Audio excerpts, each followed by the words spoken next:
In this lesson, we'll discuss how to negotiate with the best suppliers. So this happens after you receive your product samples and you evaluate them as we discussed in the previous lesson. Once you evaluate them and you figure out which ones are the best, let's say that you ordered 3 samples and 2 of them are really good, or even all 3 may be really good. Or if you ordered, let's say, 5 samples and 3 of them are really good. Okay, whichever ones are the top samples, meaning they are, belong to the best suppliers, now you want to negotiate with them. And it's very important that you have at least 2 or 3 final suppliers or samples to choose from, because then you have the power of negotiation. And in this situation, with regards to negotiation, the customer always wins, because these suppliers are trying to get your business. They're trying to, make you buy their product. And because they're trying to, fight for your business, they will, lower their prices. They will do whatever they can to try and get you that business, get your business for them. So you want to keep negotiating until they lower their prices. Okay, so you want to take advantage of this situation where you have leverage of negotiating power, and keep negotiating until they lower. And don't hesitate to negotiate. I know that sometimes it feels, weird, or it feels uncomfortable to negotiate, and it almost feels like you're being rude or you're being mean to the other person. But honestly, the rates that are being given to you, right, the unit cost or whatever amount they're giving you initially is much, much higher than what they can do, and they're still going to be making a profit, a big, big profit on those products that they're going to be selling you. Okay, so just know that whatever price they're giving you initially is never the lowest price that they can go. Of course, like in any business, they're going to give you whatever rate they want to give you, and you got to negotiate down from that so that you can get those lower unit costs. Never make yourself seem like the final decision maker. And we kind of implied this when we were talking about contacting suppliers and the template that I shared with you all. Okay, so this is, first of all, extremely important, and this will make a huge, huge difference in how much suppliers are willing to negotiate with you. Because if you're the final decision maker, then you kind of have no leverage there. You have no negotiating power, because you can't say, oh, well, I have to ask someone else. Right? You can't, when you refer to someone else, let's say the board of directors, quote unquote, and again, in that template, that's what we say. Our board of directors is looking to make this decision as soon as possible. Our board of directors is going to be placing an order very soon. Okay? So it's almost like you're a representative for the quote unquote board of directors of your company or of your brand. So you want to refer to them because, first of all, it makes you seem like the good guy, not the bad guy. So you're just the messenger, right? No one can, no one shoots the messenger. You're just delivering the message on behalf of the board of directors. So it almost takes blame off of you completely, right? You're just talking about the board of directors. And so you can say that, okay, you know what?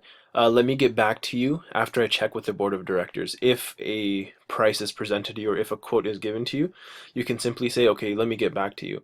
Because if you are the final decision maker, then they're going to expect a response from you. They're going to be like, okay, well, what do you think about this?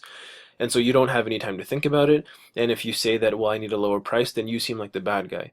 Whereas if you're not the final decision maker, right, or seemingly, to them at least, then you can even, seem like the good guy or make friends with the supplier and be like, you know what?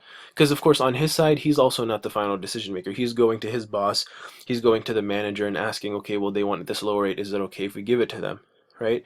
So you're kind of doing the same thing. So you kind of, build that connection with him and be like, you know what, man, I'd love to do this. It's just my boss, the board of directors, they're not going to budge on this. They need a lower rate, or they need a lower cost, or, unit cost.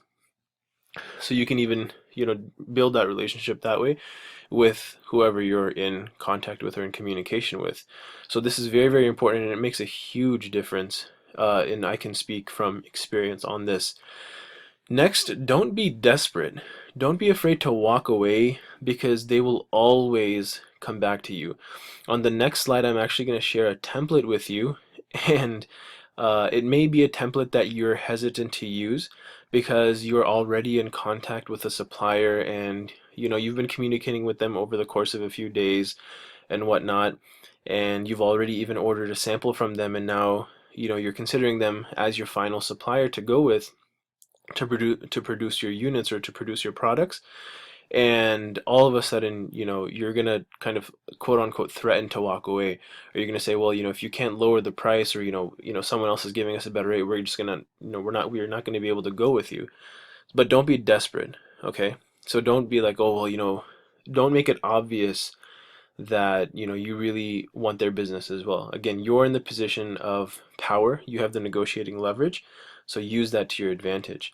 And don't be in a rush either. So don't make it seem like, well, you need to get this done right now, and you can't wait until tomorrow or whatever, because that will also be disadvantageous to you. So here's the template with negotiating with the best suppliers. Hi, and then you mention the name of the supplier rep. Thank you very much for submitting this bid. We really appreciate your prompt response. However, we brought this to our board of directors, okay, the board of directors, and they have some concerns. Your price compared to several other bids is much higher. Unfortunately, we will have to turn you down. However, if circumstances change, please let us know immediately, as our board of directors will be placing an order very shortly. Kind regards, your name, your company. Okay, so this is the template, and again, it's almost like you're turning them down, but believe me, they will come back. They will come back, and they will come back with a lower rate, a lower unit cost, because again, they want your business. They want you to buy from them. And if they know that you may potentially buy from someone else, you will be shocked how quickly they get back to you after you send them this message and say, and they're going to come back to you with this much better rate, and they're going to try to get that business as quickly as possible, because they know that you need to make a decision quickly. Okay, so don't be afraid to use this template and to kind of threaten, quote unquote, to turn them down, because they will always come back. So the main takeaway from this lesson is that you have the negotiating leverage, and you need to use it to your advantage to get the best rates possible from the best suppliers that you have, whoever had the best samples, and get the lowest rate possible. And then you want to choose your supplier that you're going to go with to produce your products.